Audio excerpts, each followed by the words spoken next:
Hello everybody, I'm here in New York City. You can see the bridge in the distance beyond the farmer's market.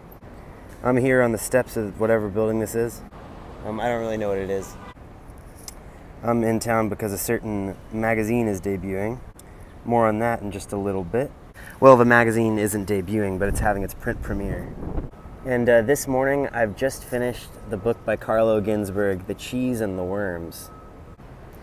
Now, The Cheese and the Worms is a work of history. It's a work of microhistory. It's the story of a certain miller.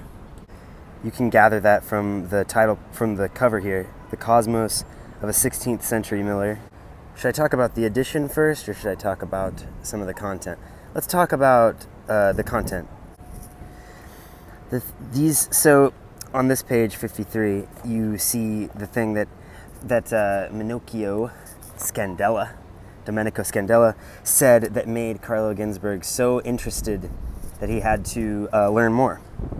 I have said that, in my opinion, all was chaos, and out of that bulk a mass formed, just as cheese is made out of milk, and worms appeared in it, and these were the angels.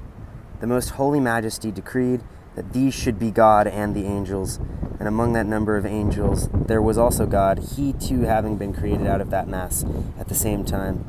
This bit about everything being formed like a cheese curdling and worms, spontaneously appearing in it, as was the belief at the time, widely held, is one of the germs of Minocchio's beliefs that are profiled here as we look at the records of an inquisition against him in the late 1500s.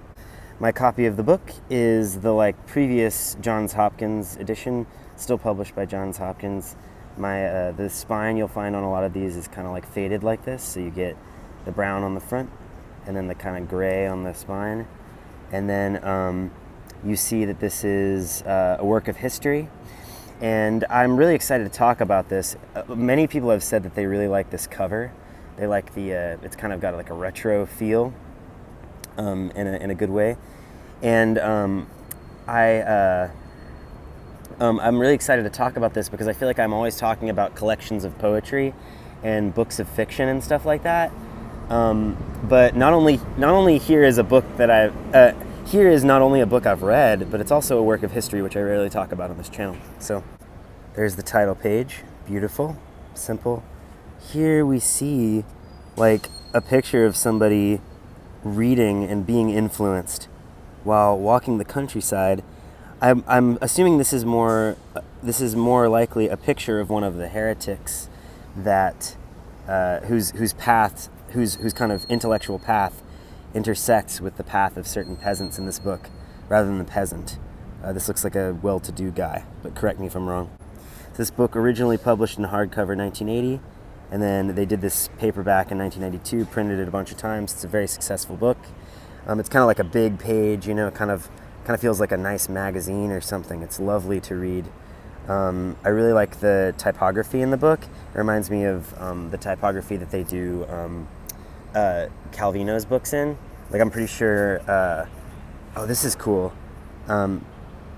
Tout ce qui est intéressant se passe dans l'ombre. On ne sait rien de la véritable histoire des hommes, by Céline. I think this is about how we don't know much of what happens to people. And over there we have a guy yelling at another guy for walking away. He's like, "Why are you still walking away?" Classic New York City. This is Leafy Concern on location. I'll refrain from filming every last interesting person who walks by, out of respect for them and you, my dear viewer. But look at those nice pigeons over there. So yeah, that's a bit of the publication history. One thing I thought was cool about this book is that there's this big table of contents that has actually kind of useful chapter titles if you look at them in combination with the text of the chapter. But viewed by themselves, they're just like teases. It's this massive, beautiful table of contents that just kind of entices you to read the book. But as you actually read, the chapters are just numbered. And I thought that was a really interesting move. The writer really wants you, I think, to immerse yourself in just the time, just the character. I don't think this writer wants you to be bothering with the style of the titles of the chapters, even as he's capable of providing an enticing chapter title. Similar principle informs the writer's decision to put all of the notes at the end and not to put any. There are no numbers. There are no number annotations in the text. This is explained in the author's introduction.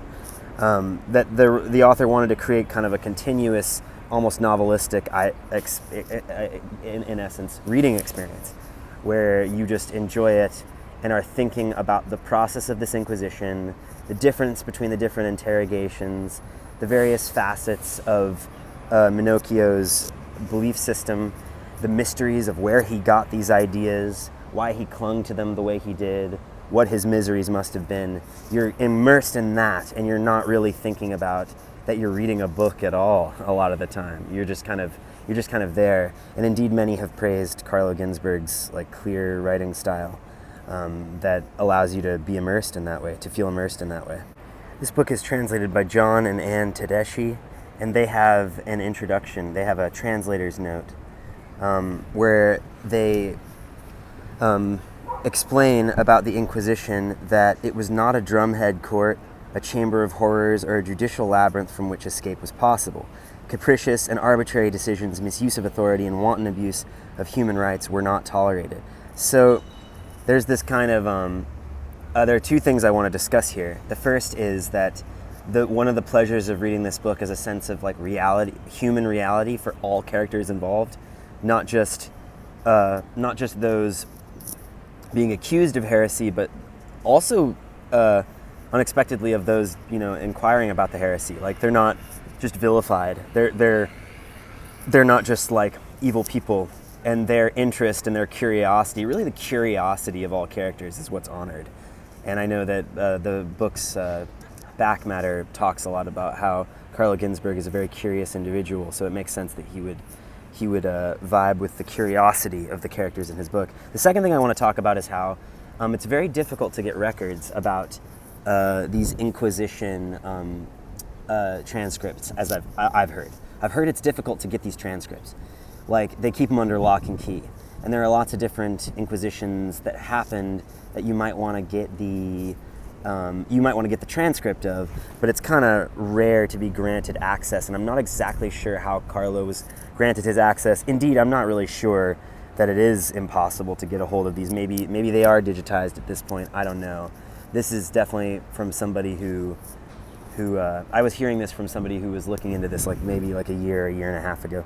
But yeah, also on the translator's note, if you've watched this far in the video, one of the really cool things that you think about a lot while reading this book is just how awesome it was that whenever they did one of these inquisitions, whenever they put someone on trial, a notary would be writing down everything that people said, all of their sounds, even the sounds made during torture, things like that. Little, mumblings and mutterings and contradictions and trailings off, ellipses, elliptical portions. All of those would be transcribed in a record, which, a historian like Carlo Ginzburg understands this very well, but I think everybody else understands it intuitively, how much of a miracle that is. One of the topics of the book, even kind of one of the meta topics of the book, beyond Minocchio's experiences and the historical context of his experiences and what kind of dynamics of culture transfer, high to low, they might demonstrate. One of the meta topics of the book is kind of just a meditation on what's lost to history and what has been recorded and what's available to be found.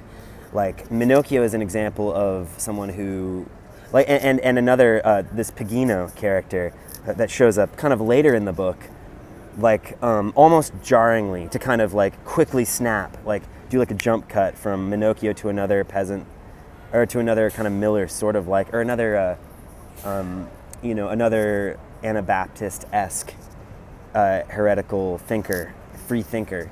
It does a jump cut later into this Pagino, And both Minocchio and Pigino are like, we know a decent amount about them, and there are a decent amount of records, but as the end of this book emphasizes, there are some people about whom we know next to nothing.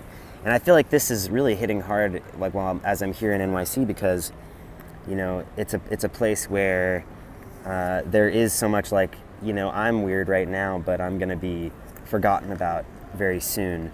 This question of like, of the persistence of memory is really poignant. It's poignantly addressed in this book, and it's also poignant in the context of being here in New York City. I hope this made any amount of sense. All I'm saying is one of the topics of the book is what's lost to history, and it's a miracle that they had these records of these. Look at this: what he might utter during the torture, even his sighs, his cries, his laments and tears. Like trial records were kept assiduously by the Catholic Church. From the introduction, this bit about culture produced by the popular classes versus culture imposed on the popular classes, that was an idea that stuck with me while I was reading. I brought it up to various people who asked me what I was reading. Two more things I'd like to touch on, dear viewer, while we're looking at these introductions. Now we're in the author's introduction to the book that accompanied, I think, the first Italian edition.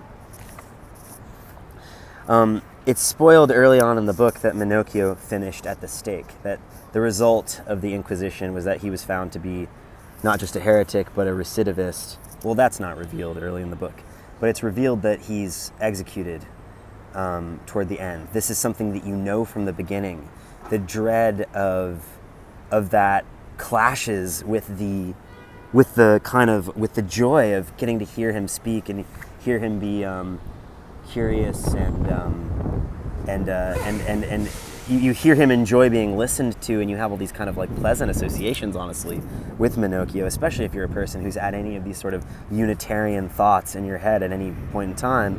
And that clashes throughout the book with your knowledge that this is not going to end well for Minocchio. And I think that is part of the book's poignance, that we are looking closely at some of the defining acts of somebody who not only was on their way to the stake, but, you know, on their way to the stake defiantly, you know, even if a certain kind of apology would have spared them that punishment, might have spared them that punishment. One of the cool things in the book is there are so many cool things in this book, and I highly recommend you read it. It's only like 120 pages, you know. You're gonna breeze through it and linger on it, and you're gonna love every bit of it. And I highly recommend you purchase this book. But one of the cool things in it, to me, is the transcript of all of Minocchio's apologies that he makes. I love how closely Carlo Ginzburg watches these apologies and all of the little hedges in them where Minocchio refuses to apologize are cataloged and gone into, and their significance drawn out. The other point that I originally wanted to bring up on this page is that I don't understand what this diagram depicts, except that someone might refuse somebody at first, but then like they might be visited by a devil, and then they might say something else. And this relates to what Minocchio is constantly saying throughout the book, that his thoughts were the result of temptation by the devil. He says this whenever he's being pressed, you know, and he's being kind of, treated roughly by the inquisitors, and he's kind of desperate for some clemency. He says that he was visited by a devil, and this is also something that other peasants have said, and that other people like Minocchio said during this time, which is another thing that this book goes into, showing that Minocchio may have been part of a kind of tradition of people who thought this way. It really makes you think yourself of like what you believe and what you cling to, and what sort of string of thinkers you might be dangling from as a bead. It's interesting returning to the start of the book after having finished it. I forgot about him being banished following a brawl. That struck me when I was first beginning the book. So this is something beautiful. Despite the advice he had received, Minocchio immediately proved quite ready to talk. You know, don't post that Leafy Concern video. People will know that you're an idiot. Oh, but I love to err my side, and I love being listened to, even by those who might really take me down, you know? The writing of this book is so vivid. Then they urged him to talk, and Minocchio threw caution to the wind. It was the 28th of April. Like, it's a beautifully written book. Like, this is the reason I feel so confident recommending it to all of you, because I know that many of you are style hounds, just like myself, and appreciate a book written so well. I think at this point you get the idea about the cheese and the worms. I think you're prepared to read it. I would love any recommendations for further microhistory from you all. I have a recommendation for other microhistory that you might enjoy. This book was brought to my attention by the writer Amelia Soth, who writes a column for JSTOR Daily called The Cabinet of Curiosities. And it's kind of just like a smorgasbord of interesting microhistories for you to enjoy, tell your friends about, mention as metaphors in your poems, so forth. And I recommend that column by Amelia Soth, S-O-T-H, for anybody who loves microhistory, anybody who reads The Cheese and the Worms and has just got to read on. I'll give it a moment here with this book for me to think about like anything else about it that I want to say. It's kind of shiny. I remember like when I was pressing the edge of it, it kind of got this crease where like the glue on the paper kind of stops, you know? It's a very durable edition from Johns Hopkins, even though it's the 1992 edition. I mean, it's a late printing. I got it used at McKay's in Knoxville, actually. I'll talk about that. And it was very cheap, and it was in that section. It's a good section to check out, all you McKay's people. If I have anybody watching this video who's actually in Knoxville or Nashville or Chattanooga or Asheville, maybe McKay's is there now. Anybody there now. Those sections that are specific to certain countries, like this one is just in the Italian section, and copies of this were like $1.50 when I was there, and I was like, I'm gonna steal this. I'm gonna snag this because this book is somewhat in demand at the library, I think, in Madison, Wisconsin. So look for those. Do peruse those sections and use book libraries where they're like, just Italian, German books, etc. You might find a good deal there. Yeah, one thing that this book has made me want to do is read Rabelais and the Decameron, Boccaccio, closely, and also it's made me want to visit archives and dig things up. And one thing that's great about this book is it does mention, widely published books, but then it also has these in-depth discussions of certain poems published around that time, or not published, but poems written and unpublished around that time that shed light on the sources, that shed possible light on the sources of Minocchio's beliefs. It's really fun, the mystery in this book of like whether or not Minocchio encountered the Quran or not.